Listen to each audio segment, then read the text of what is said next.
photobomb guy. My Raven. Okay, maybe I'll hide him because people don't think that's weird. I think that's better. Perhaps. Sounds good.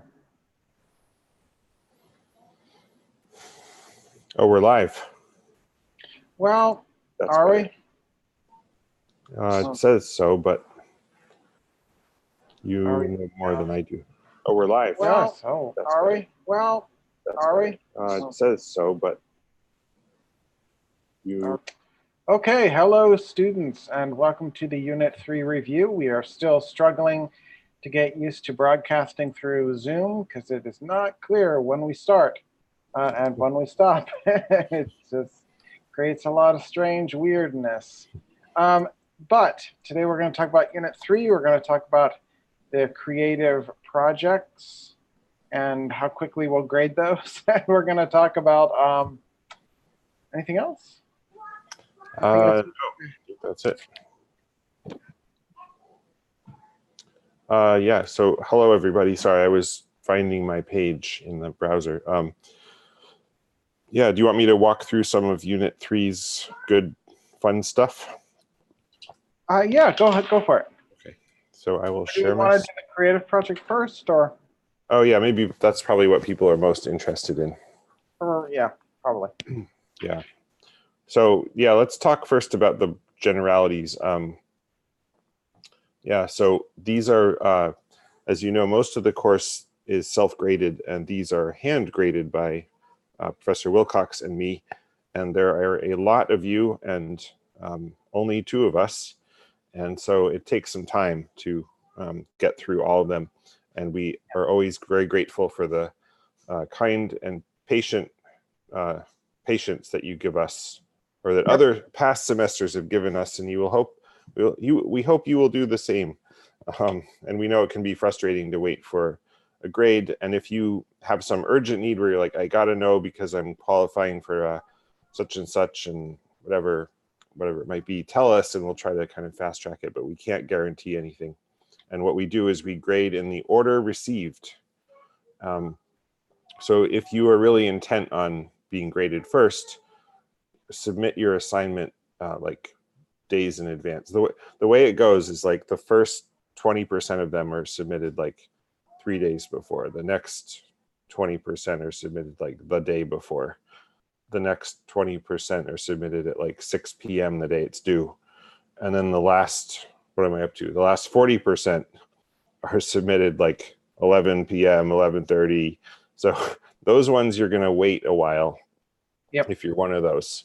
If you are one of the earlier people, you will get a response sooner. And so that's how we try to be fair. And then there's always a few who are late, and they obviously get the lowest priority for obvious reasons. Yeah. Plus, and while we're on the subject of late, you also get docked major points for lateness. And please know this in advance. We do this because we don't do this just to be petty. We're not in love with rules for rules' sake. But we do this because if we don't have a really strict deadline, it just messes up the whole process and for our grading and so on. So first day you were late, 10% off your grade. That's a whole letter grade. Every subsequent day, 5 additional % off. So if you're late 3 days, that's 20% off. 5 days, that's 30. That's if you had an A, now you have a C. Yeah, so occasionally we get really better not to be late. Yeah, so occasionally we get like somebody who's like a week or 2 late, and that's actually like negative numbers. So then we're like, okay, maybe you get like 20% of the grade or something. But basically, then like lost. Not hand it in. Yeah, it's always better to hand it in. That you'll always get something, but essentially hand it in on time. Yeah, because I mean the creative project is what gives this course its core curriculum status. It's what makes it so that you get an arts requirement from this course, and as such, we take it very seriously, and we expect you to take it relatively seriously too, because it continues to ensure that this course can count for an arts requirement. So that's why you have to do it. You have to get it in time, and we'll hold you pretty closely to the rubric. That being said, as we said, before, we don't expect you to be Mozarts. And one of the things we added into Piazza is a little discussion of how to get started. And part of why we did that is to show you that you should be able to get going, really, no matter how things are going in the rest of the course. You should be able to do the basic things of just getting started. And if you don't like the Flash tool, write it on paper, and if the Flash tool is getting a little old, and if you don't like the piano, every mobile device has a free piano app that you can download, and they are a lot easier to play than mine. And some less pleasant things about the Creative Project: if you borrow yours from a friend who did it last semester, last year, we keep an archive of all those, and we do text scans. And so please just write your own. Write your own melody, write your own. Is the live stream not going? More than I do.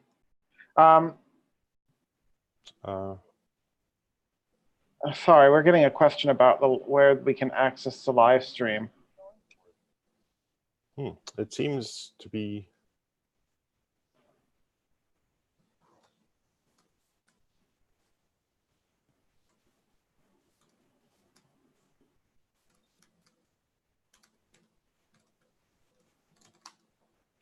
I'm just typing a response. Me too. Oh. I'm asking them to reload Piazza. See if Yeah. they see it. So anyway, just work on it on your own, and you won't have any trouble. If you have questions, we're happy to answer them. And you can go outside these toolkits. But there's a couple things, as we said, easy ways to lose points. You lose points by not checking your grammar or spelling at all, even a little. You'll lose points for that. You lose points by not labeling them the way we say, because we'll download all of these. And if yours is melody, melody music 133, well, we get a ton of those. We're each going to be looking at like 200 of these melodies, and there's no way for us to know that's you. And it creates a problem. And then all of a sudden I'm sitting there doing searches and trying to figure out who this is. And it's a pain. And anything that makes us take longer is a problem. So make sure you label it like we asked you to label it. Make sure you, do your own work. And anything else that we're? Yeah, one thing that comes up, there's some confusion about how to play. When we say play the melody, I just want to clarify what that word means. As many of you will know, it's very possible to, play means see his finger right there. It's in real time. It's making notes as it goes along, and we're hearing the notes as it goes along.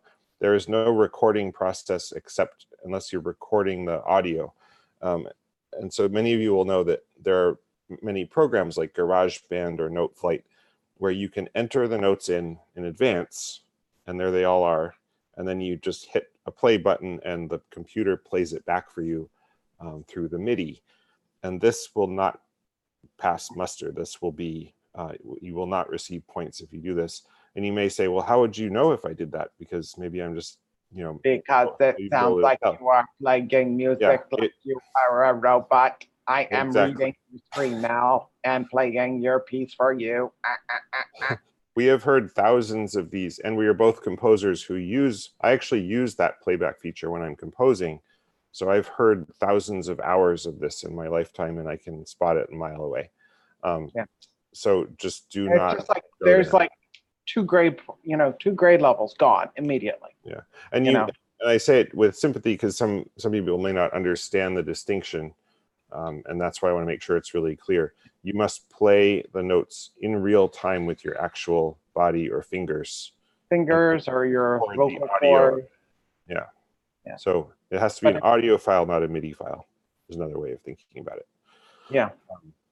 Cool. All right. Well, someone is asking generally what we should do with the creative project. And one thing, Venkata, I probably should not abuse his name. Venkata, Venkata. Okay. So what should you do? Well, first thing is we have a little video on getting started that we posted 4 or 5 days ago. So go ahead and watch that. That'll get you started with the melody portion. Do you have some advice for the analysis portion, Robin? Yes. Read that part of the rubric first.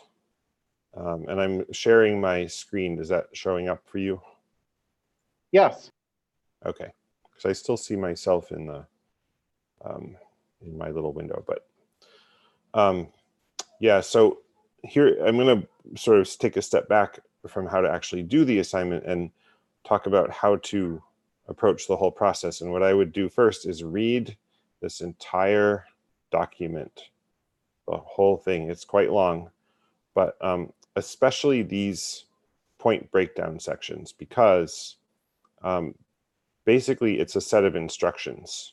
If you follow this to the letter, you'll get the points. And that's why that's why this assignment is not a test of your talent, of your musical talent. It's really a test of your ability to follow directions, which sounds kind of mundane, and I don't mean to diminish it by that, but that's what's going to help you do well on the assignment. So read all of this, and then to answer Dr. Wilcox's question, when you're reading this, read this whole thing about how to do the analysis again first before you actually start it, because it sort of gives you hints and pointers about how to actually do the melody.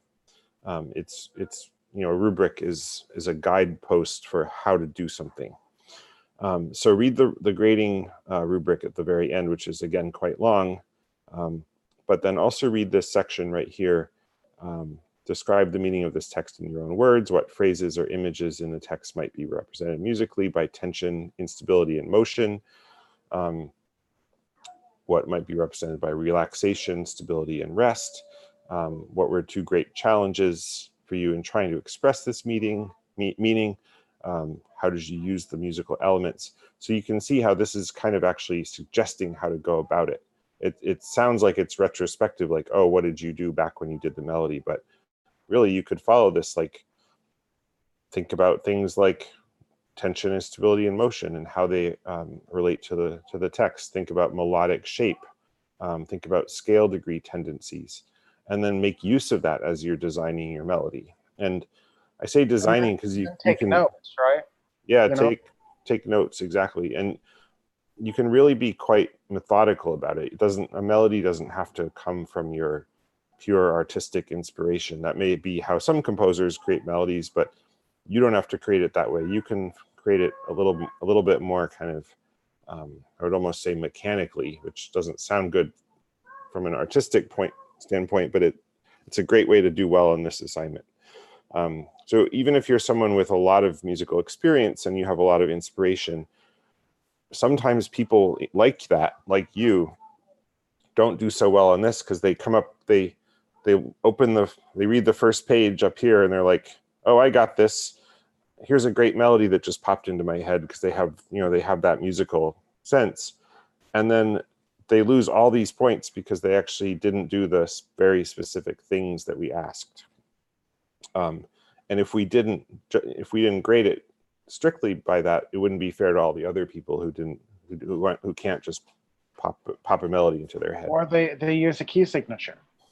Right, that's a great example. Signature, because we want to make sure you understand that each note in your key has tendencies and directions that it's pulling in, and part of demonstrating that is by you showing us where those accidentals in the key come in, where the sharps and the flats fit in with the key you're writing in. So we want to see that. Right. And similarly, we always get people who write in a minor key, but give us the subtonic from the natural minor instead of the leading tone from the harmonic minor. And where you're asking very specifically for the leading tone. So make sure you hit all those points, because these points break down. This is exactly how many points you'll lose for doing things like that, or not following ledger line conventions from like the very first lesson. So pay attention to these things. Yep. Yeah. So again, think of this as a set of instructions that you're following step by step. Trying to think if there's anything else in here that we haven't mentioned. Can't think of anything, but so yeah, just. Yeah, I mean, my only thing is, as I say, a lot of phones now have piano apps on them. They're a lot easier to play than almost anything else I could think of.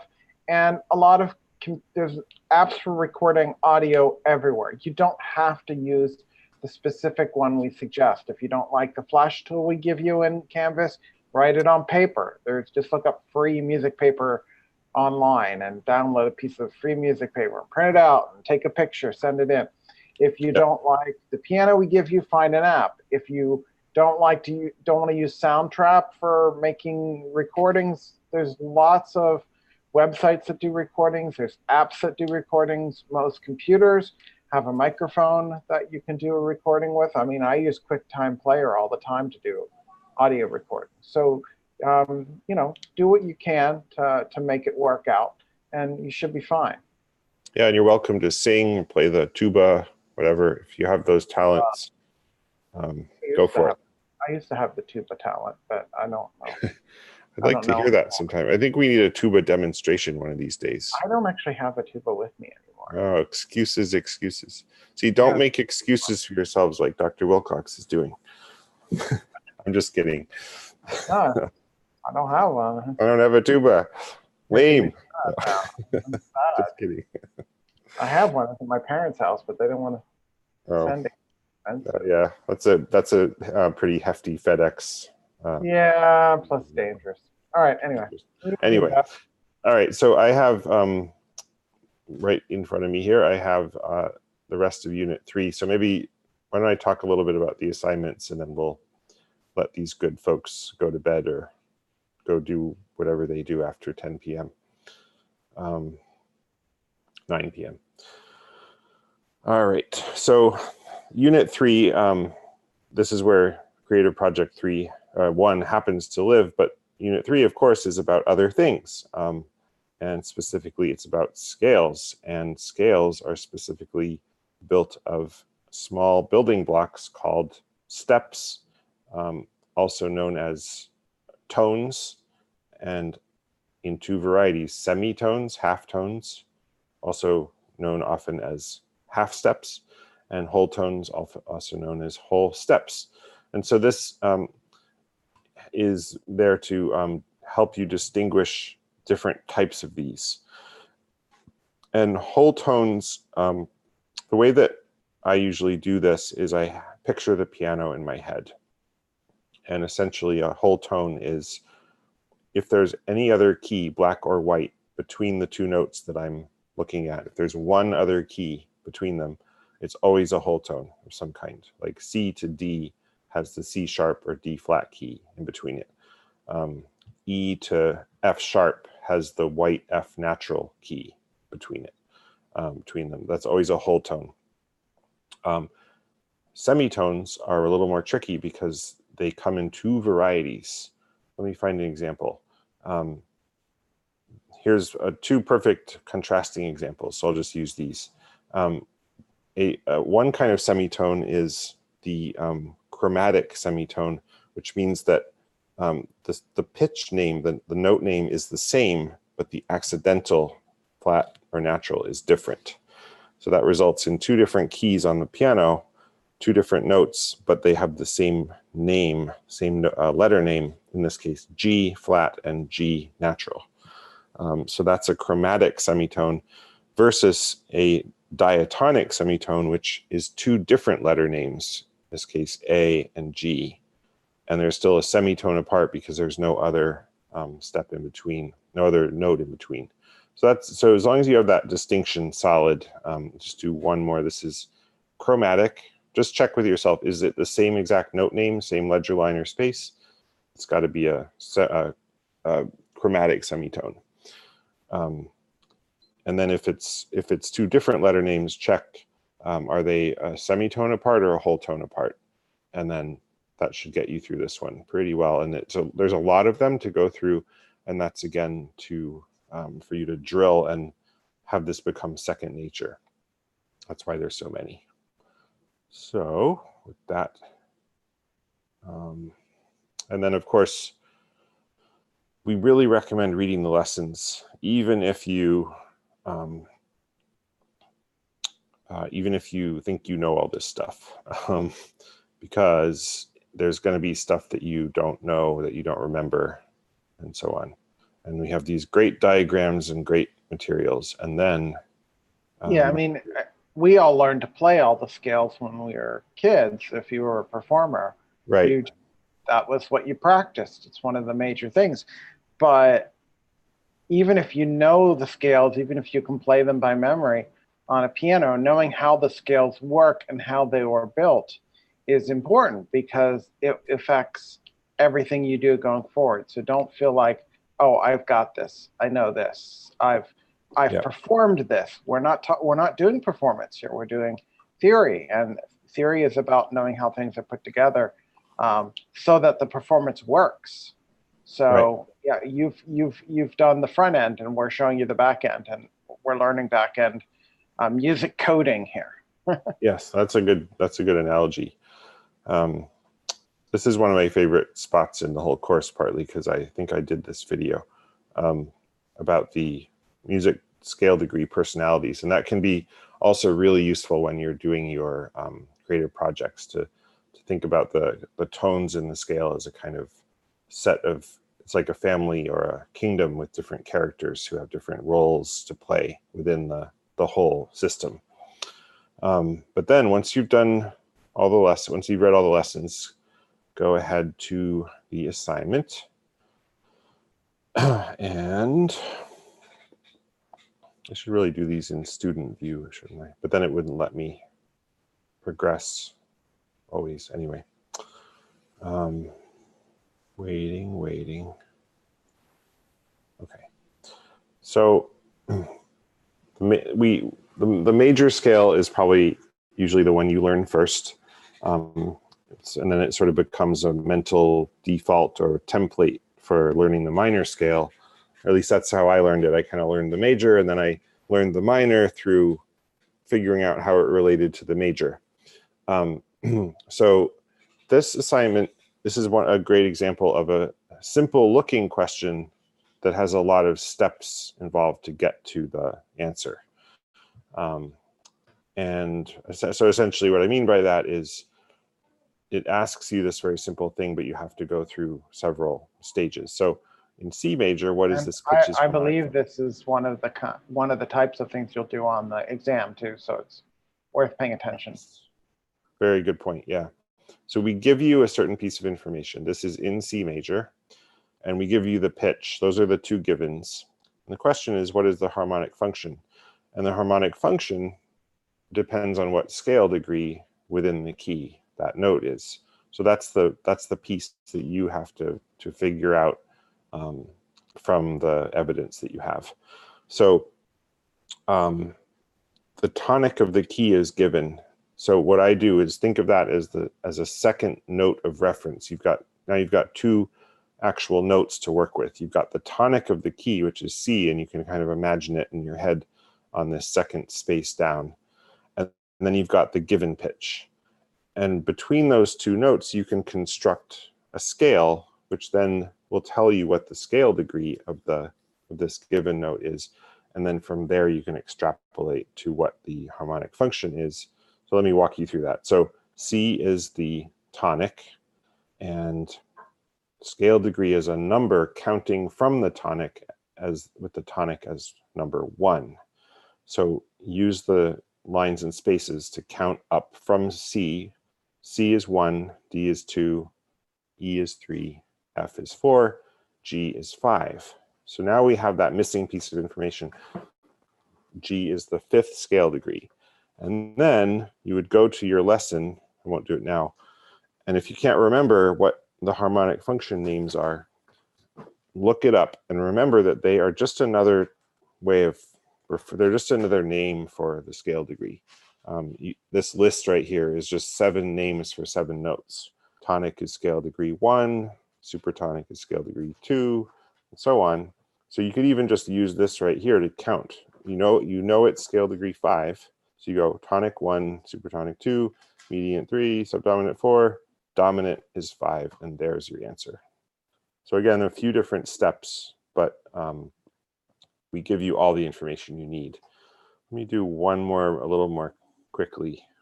Maybe one with some nasty ledger lines. I think this assignment is all C and A. So.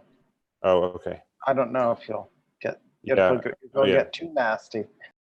Yeah, that's true. So yeah, we keep this all in C major to make your life slightly easier than it otherwise would be. Yeah, so then we have this second portion where you are creating a scale by adding sharps or flats. And the thing that sometimes is a little confusing to people is we give you, the tonic note is like a given. Like if we can't ask you what the tonic note is because we have to tell you what the key is, and that tells you what the tonic note is. So we actually exclude that from the answer. So just on a really technical how to answer the question, you're only entering 2 through 7. You can ignore in your answer when you're actually typing it in, don't put 1, 2, 3, 4, 5, 6, 7, 8, because 1 and 8 are redundant. So with that in mind, what you would do is do this visually.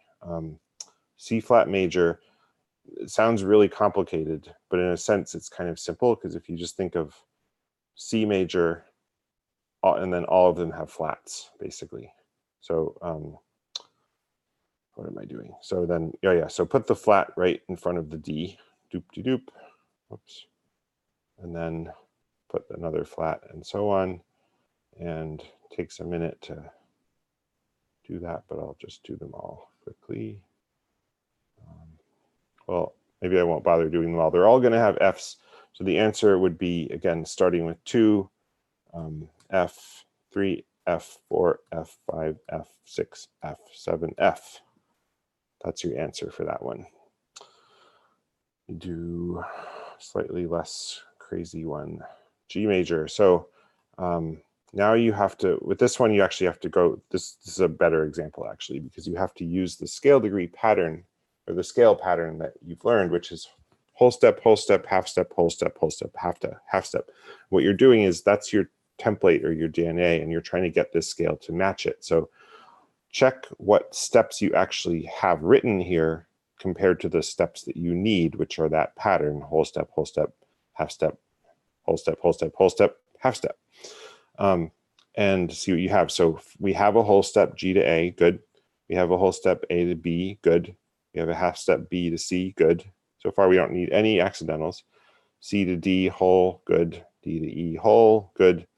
E to F, half. Here we have a problem, because remember, whole, half, whole, that's our third whole. We need a whole step there. So to do that, we raise it by a semitone. We add a sharp. And now our answer is simply 2, 3, 4, 5, 6, 7, S. Boom. Yeah, so that's how you do that one, right? I think between those two examples, that covers that. Okie dokie. Proceed. And lesson 14 is all about the minor scale. And like I said before, Robin, before we go on, we got a question. Yes. They want to explain the part where it says we want to hear you play or sing your tune. All we mean by that is that you need to make the sound live. So you can either play it on a real piano, or you could play it on a piano app on your phone, or you could hum it, or you could sing it, or you could bang it on a can. We just want to hear you actively making the pitches. So that's what we mean by that. You don't have to sing it if you want to play it, but singing is an option if you're more comfortable with that. Yep. Yeah. So minor scale, like I said before, it's easy to learn if you already know the major scale, because the simplest way to put it is that it's the same as the major scale, starting in a different place. So the C major scale and its relative minor are a good example, because you just think of the C, it's the same notes, same 7 notes, A, B, C, D, E, F, G. C major is those 7 notes starting on C, C, D, E, F, G, A, B, C. The minor scale of that is the same note starting on A, B, C, D, E, F, G, A. And so the pattern is the same, but again, starting in a different place. We have, if we had started on C, we'd have whole, whole, half, whole, whole, whole, half. But starting on A, we have whole, half, whole, half, whole. And so if you think of it that way, that's, for me, that's the easiest way to remember it. But I won't reteach this lesson. You should read it carefully, and then go into the assignment. And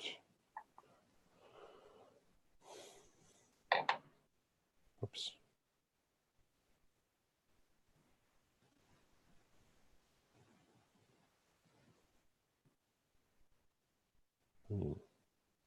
My internet has been kind of terrible lately. Should complain. Okay. So I'm just too mean to it. Yeah, maybe I am. I'm a mean person. So this is, again, the same basic task we've been asked for before, but now with the minor key. So let me do a good example here. This is a good one. Yeah, so what is this pitch's scale degree? Remember last time I said we give you the 2 pieces of information, the key and the note. You have to figure out what the scale degree is, and then in this case, you don't have to do that final step of translating to the harmonic function.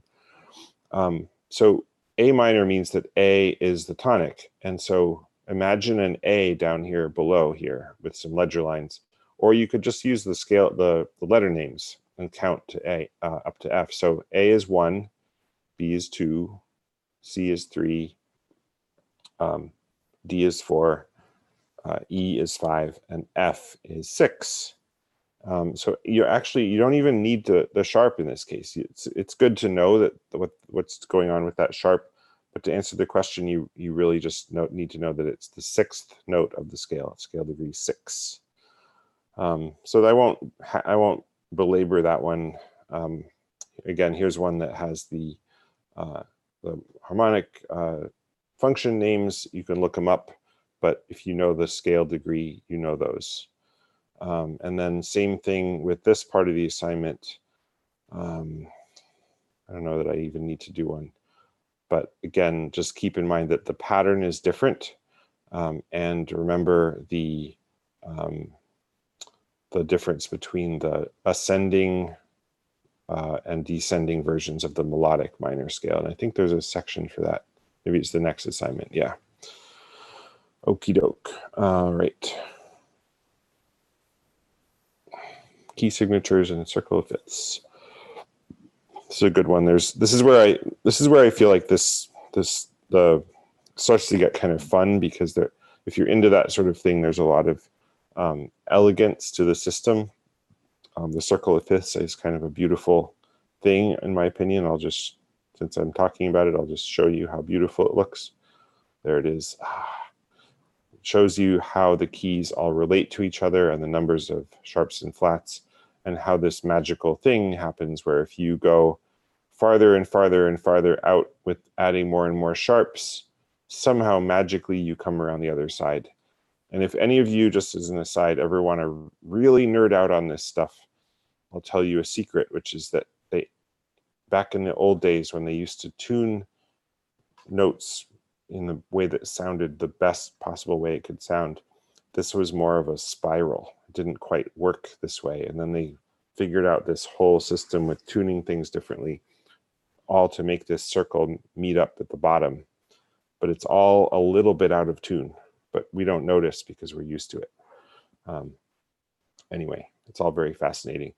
But for now, just know that this is a really good reference for remembering how the keys relate to each other and how many sharps and flats there are. So if you remember that, A has 3 sharps, and then you're like, wait a minute, how many sharps does B have?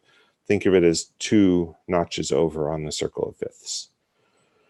And then also, as this shows, it's a great way to see the relationships with the scales, and all of that. So let's jump to the assignment. Oh yeah, this is a whole suite of assignments. Key signatures.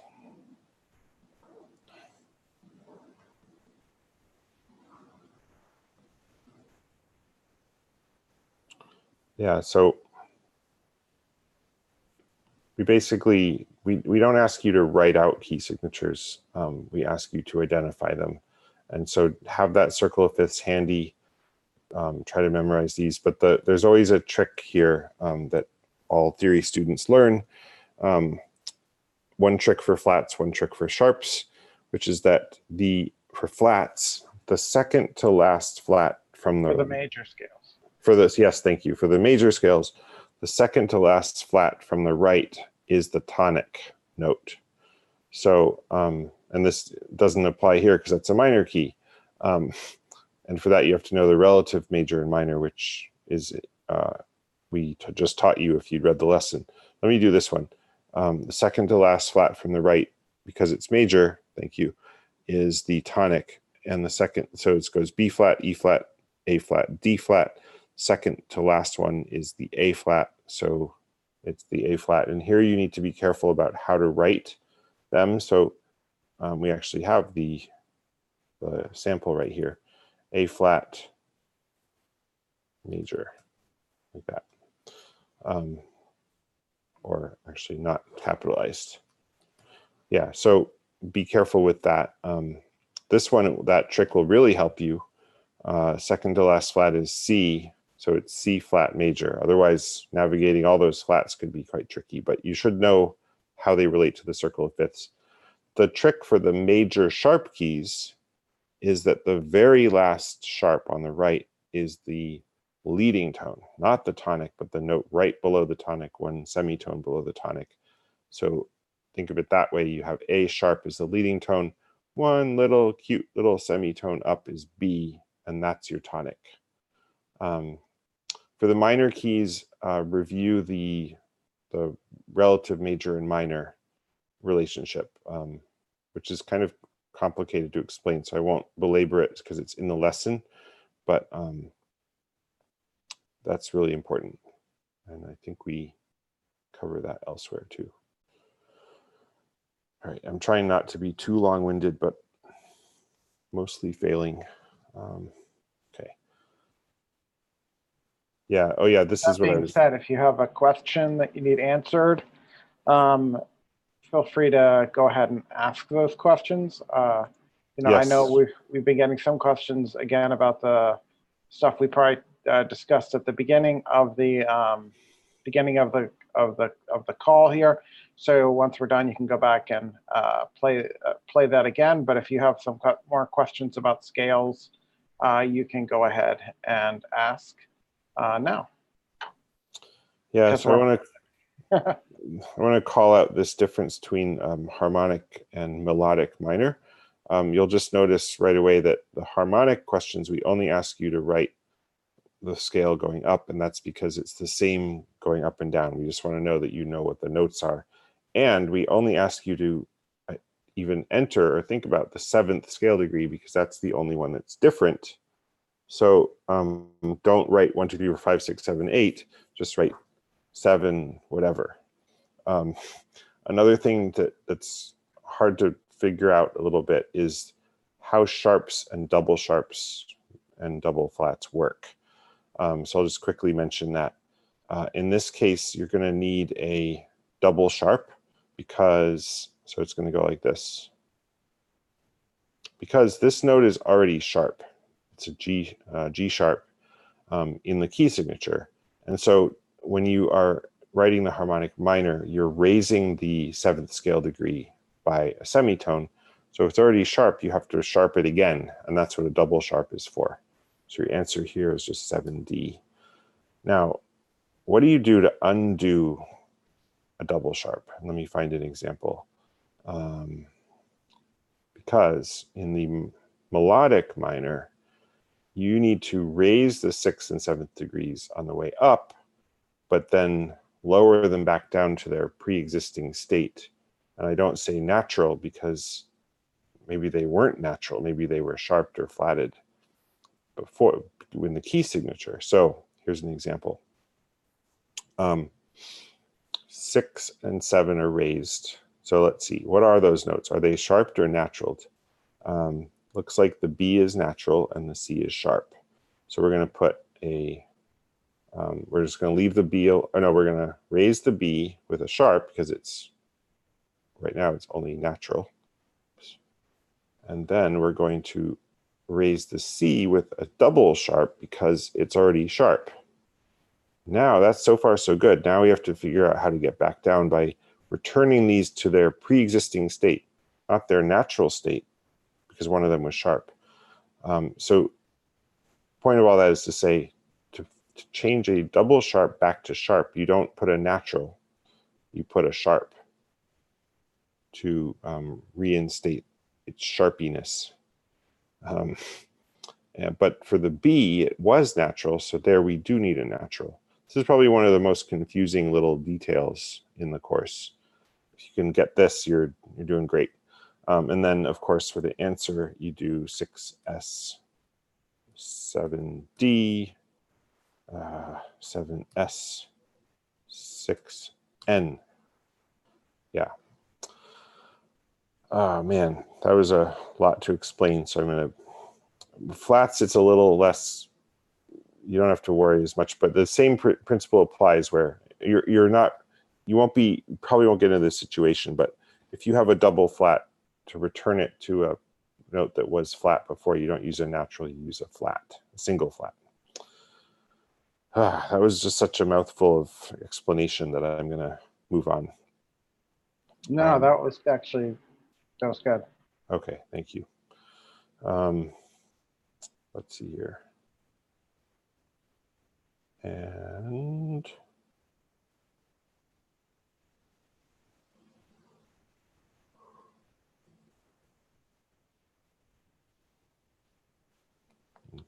that gave me time to yawn because I didn't sleep a lot last night, so I needed a nice little yawn. Now I'm done with my yawn. You have a toddler. You have a toddler. Yeah, I do have a toddler. It's exhausting. He's not exhausted, but I am. Okay. So yeah, oh yeah, here we have the relative major and minor business. Yeah, so I'll just do a quick version of this because it's in the lesson. Essentially, if you, the trick to figuring out the relative major and minor relationship is where are you starting from? Are you starting from the major key or from the minor key?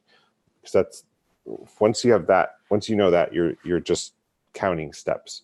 So let's say you're in C major, you're starting in the major. The minor key, the relative minor, is A minor, and the tonic of the A minor is also the note that's the 6th scale degree of the major. So to get the relative minor, you count to the 6th scale degree, and that's your tonic of your minor. Another way to do it is to, I find easier, is to count down 3, C, B, A, and there's your minor.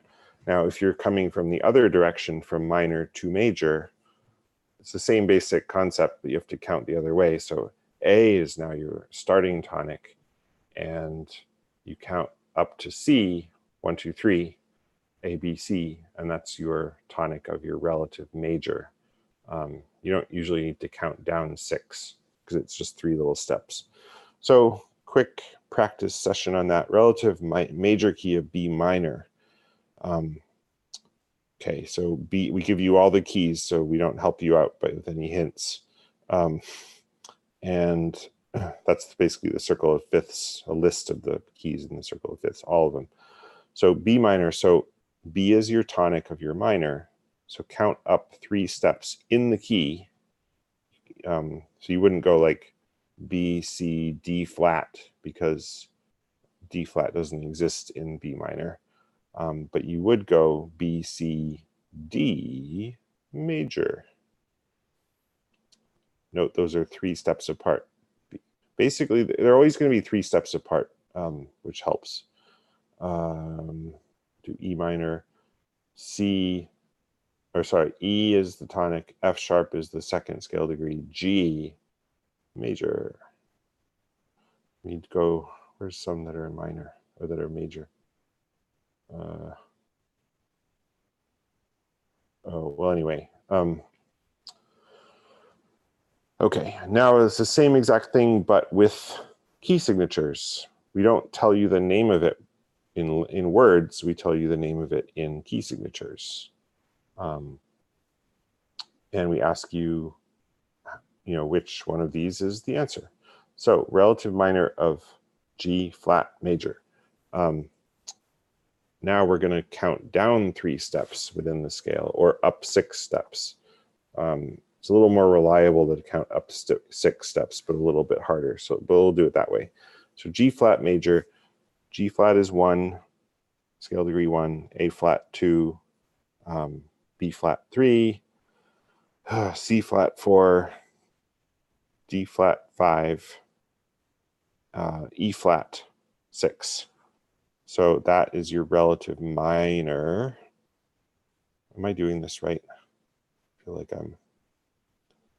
No, I think I messed that up. I think I'm getting tired. G flat major. I need to count up from G flat. That's the problem. Sorry. I am tired. So G flat. Oh no, I did that. Yeah, it's E flat minor. Sorry. But what you need to do is figure out which key signature it is. See, I did it right, but then I didn't even know I did it right because I'm tired and confused. So this is the answer here would be 12. So that one's a little tricky, even for a seasoned professional like myself. And let's do a slightly easier one. Relative minor of D major. Well, so the other way to do these, actually, and I should have said this first, is that remember that the relative major and minor share the same key signature. So if you know the key signature of D major, you don't even have to know the name of the relative minor. Just pick that key signature, which is 5 in this case, this one with 2 sharps, and you're good to go. Whew, okay, I think that covers that one. And maybe one more, I think. Whew, man, we make you guys do a lot of work, which is how you learn stuff. Okay. Oh man, this one has a lot of steps. Okay. Based on the major key signature, what is the harmonic function of the given note? It's actually not that bad. So you just have to know, it's like that earlier assignment where we gave you the tonic, but now we are not telling you the tonic note. You have to derive it from the key signature. So if you know key signatures really well, this shouldn't be too bad. And this one is G flat major, because I just know that by looking at the key signature. And therefore G flat is the tonic. And then we can go and do those same steps as before. Count from the tonic up to the given note, which in this case is 7, and then translate from the scale degree number 1, 2, 3, 4, 5, 6, 7 to the corresponding harmonic function name, which makes this the leading tone. So if you can do that earlier assignment, then you can do this one, and if you know key signatures. We'll do one more real quick. Yeah, okay, so major key signature, the last sharp, remember, is the leading tone of the key with the sharp. So G sharp up 1 semitone to A. A is the tonic, and then A to B is it's 1 step. B is the second scale degree, which is also known as the supertonic. Okay, I think that covers that one. And now you're ready for the creative project, thank goodness. And with that, I will stop screen sharing. Is there anything else I should show? I don't think so. And I think we hit everything, or you hit everything. I was afraid I'd put you to sleep, so I'm reassured that No. you're still awake after that rambling digression. It was not as bad as you think it was. Good. Okay. Well, I hope it helps people. That's the main thing. If you're still stuck on any of this, reach out, let us know. And I think that's it. I agree. I think we've hit it all. Cool. Remember, do your own work on the creative projects. It's, and don't beat yourself up about it. Just try your best to go through the steps as they're outlined. And if you have questions, ask. But it's always better to give us something, even if it's not very good, because then we can give you something in the form of points and partial credits and all sorts of things like that. And we are very generous. Yeah, we're always looking for excuses to give you points. So we really are. Try to give us some. Yeah. Okay. Cool. Well, all right.